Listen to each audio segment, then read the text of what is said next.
জীবনানন্দ দাশের বনলতা সেন বাংলা সাহিত্যের অমর এক সৃষ্টি। হাজার বছর ধরে পথ হাঁটা সেই ক্লান্ত পথিকের চোখে শান্তির নীড় খোঁজার গল্প এবার আসছে বড় পর্দায়। পেছনের কারিগর নির্মাতা মাসুদ হাসান উজ্জ্বল। সম্প্রতি প্রকাশ পেয়েছে সিনেমাটির প্রথম আনুষ্ঠানিক টিজার। ৫৪ সেকেন্ডের এই টিজার যেন ক্যামেরার লেন্সে আঁকা জীবন্ত এক কবিতা। ধূসর জনমানবহীন এক বালুকাময় প্রান্তরে ছড়িয়ে ছিটিয়ে অসংখ্য বই, খাতাপত্র। ছড়ানো পাতাগুলো যেন মনে করিয়ে দেয় কবির জীবদ্দশায় অবহেলায় পড়ে থাকা তার কালজয়ী সৃষ্টি ধূসর পাণ্ডুলিপির কথা। বসে আছেন এক নারী যার পরনে লাল শাড়ি। তিনিই কি সেই বনলতা সেন যার কাছে দুদণ্ড শান্তি চেয়েছিলেন কবি? সেই দীঘল চুল দেখে কবি বনলতা সেন কবিতায় লিখেছিলেন, চুল তার কবেকার অন্ধকার বিদিশার নিশা। তার সামনে দিয়ে হেঁটে যাচ্ছেন একজন সাদা পোশাকের মানুষ। তিনি রূপসী বাংলার কবি। হাজার বছর হেঁটে চলা সেই জীবনানন্দ দাশ দেখা দিলেন মাসুদ হাসান উজ্জ্বলের দৃশ্যকাব্যে।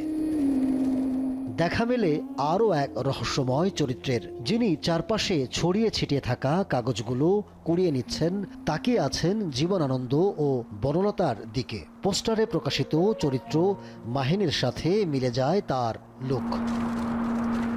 কে এই রহস্যময় যুবক জানতে হয়তো অপেক্ষা করতে হবে ট্রেলারের জন্য। বনলতা সেনের মুক্তির যাত্রার পিছনের দীর্ঘ সংগ্রামের কথা জানালেন মাসুদ হাসান উজ্জ্বল। বনলতা সেন তো আমার রক্ত মাংসের মানুষের চেয়ে অনেক বেশি মনে একটা অনুভূতি।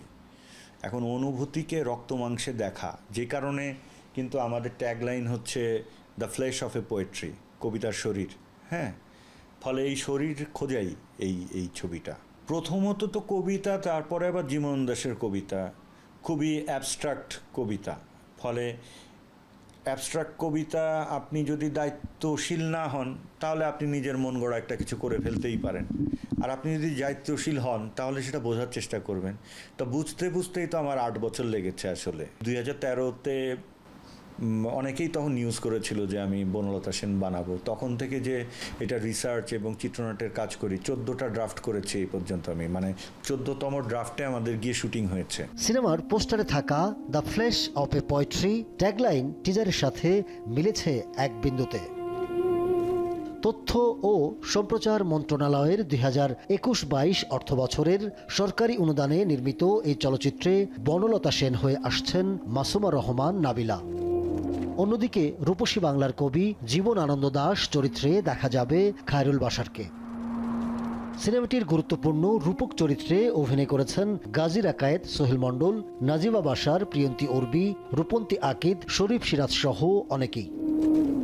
রূপকের ছোঁয়ায় বাস্তবধর্মী উপস্থাপনার সমন্বয়ে তৈরি বহুল প্রতীক্ষিত সিনেমা বনলতা সেন অবশেষে ঈদুল আজহায় আসছে প্রেক্ষাগৃহে। তবে কি জীবনানন্দ প্রেমীদের জন্য বনলতা সেন হতে যাচ্ছে ঈদের অন্যতম প্রাপ্তি? উত্তর জানা যাবে কদিন পরেই।